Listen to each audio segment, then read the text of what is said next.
So, a couple things we're going to go through, little insights. You'll get used to this over time. You already know a lot.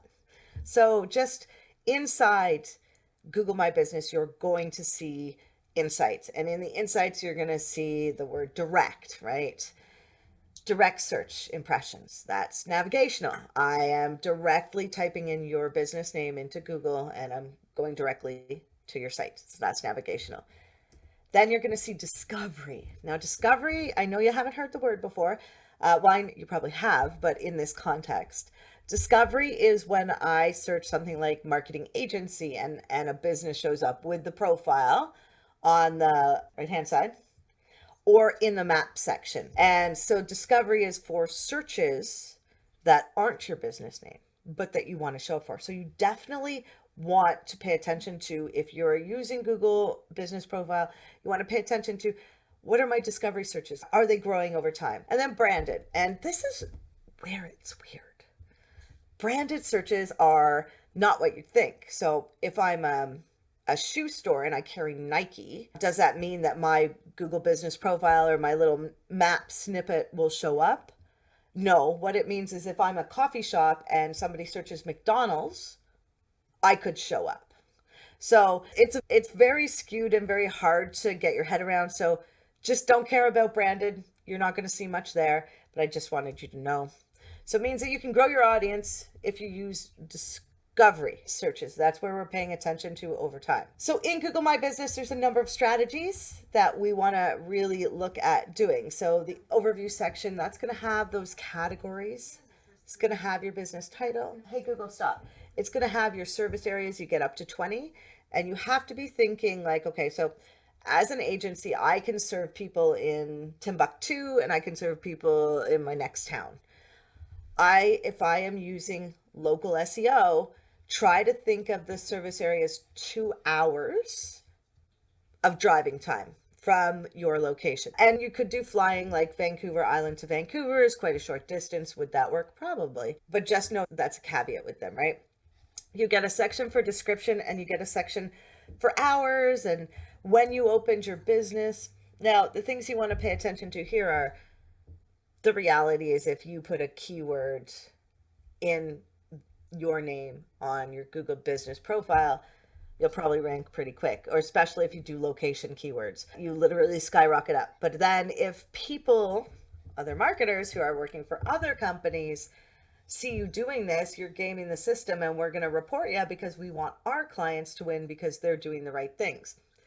That being said, some business owners do not heed this warning and they will do it. It is your job to make the best recommendations and choose to work with a company. And if you don't like what they're doing, don't work with them. The one thing about changing your Google Business Profile name is if you change it there, you need to change it all across the web because you want it to match all your different citations, which we're going to go over in the local SEO class.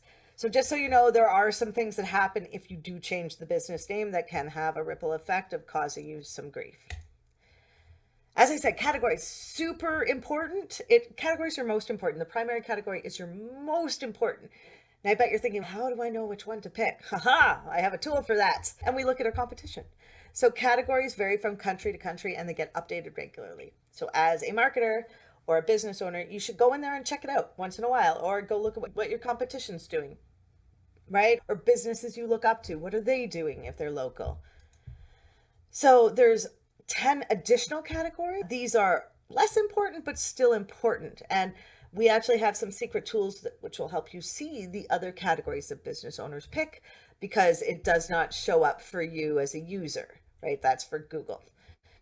So some ways to check your competition, we use something called GMB Spy, and we also have something called Plepper. It's a website. So these are just fun tools to use. I love GMB Spy because when I'm doing audits on Google My Business and I'm doing a competitor audit, I will use GMB Spy to see what the competition is doing. It's very helpful. So in your info section, things you want to pay attention to are try to use your attributes that you have, try to fill out as much information as possible.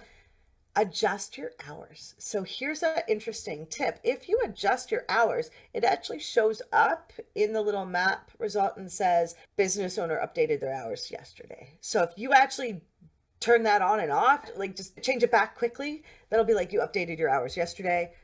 It's a good thing to do because you're letting the user know, okay, these people are up to date with what they're doing. I don't know how many of us have thought a business was open when they aren't because they're not updating it on Google Business Profile. It's not user friendly, so it's good to use this. And if you do use it, Google will maybe give you a little pat on the back by helping you show up a little more. So you also get holiday hours. You also so many sections for hours. It's kind of weird. The other thing that's happening is you get phone and messaging. You can turn these both on. We do pay attention to our clients' messages, and sometimes it's a little overwhelming depending on the client. It's changing all the time. This right now where you have the app, then it's now in the Maps app, and so we'll see. So just know to turn it on and go look at it. And if you miss a call, you can call people back because it's tracked. Also, the URL you pick can be any landing page on your site, which is really interesting. Most people are going to attach their homepage, but say you don't want to send people to your homepage and you want them to go right into your site. You could use that as a strategy. So stand out. This is how you're going to stand out. Going to use all these things. This is your strategy. Services are less important. Remember, when we go into Google products, Google is going to tell us what they want to do by giving us the information at the top, or give us many options to do the thing they want you to do. So if we pay attention to that, one of those things is dripping images, putting images on Google My Business at least monthly, right? Making posts. Google's really pushing that. We use the product section because I think it helps you showcase your business, because you can use your products and attach to your services. So you can use products and services the same way.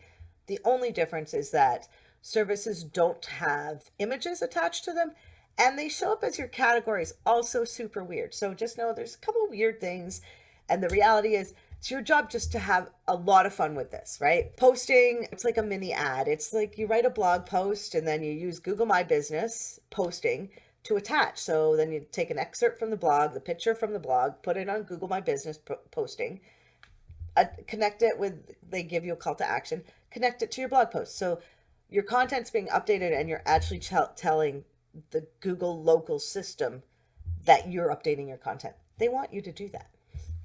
So strategies to have fun: use a call to action, CTA. Posts, they say, do not affect rank.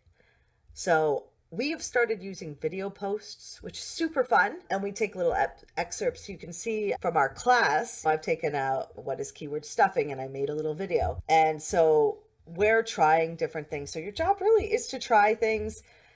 Some businesses are going to get more action, and the reality is your posts get more eyeballs over time. So it used to be that Google said that your post would only last 7 days. But then I kept looking and they kept being there. I have one client who did a post with a Clorox bottle with a rag, and they have 1 million views on it. It was when COVID started. These are things to know that if you utilize this over time, it will work better. The things you can see are website visits, phone calls you get, search impressions and views. You know, if you're a business, one of your employees can search, how do I get to work, on my phone. Say you click on something on Google My Business, or you call, right? So sometimes the calls might actually be not customers, but that happens, right? Services are another strange one. I am right now testing on filling them out, making them really robust. You get about 300 words per service. I don't know.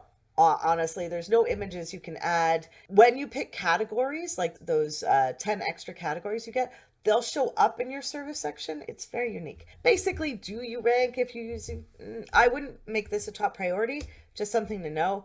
Products. The reason we're creating them is because it gives a great look at somebody's business. So we're doing, for real estate agents, we're doing products of areas they serve.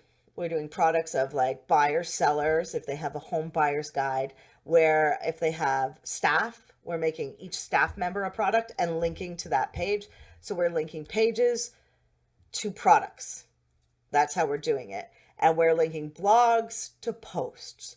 So that's our plan, and it's worked quite well. We have gotten a real estate agent in, we've helped, they did a lot of the work, but we helped them get into the #1 spot in their area using the strategies we're using. So we've seen this work, and we're trying it on more than one business now in different areas, and it's pretty interesting what we're seeing. So One of the other things to really pay attention to is the image. Google keeps asking you when you're in there to post images. Keep posting images.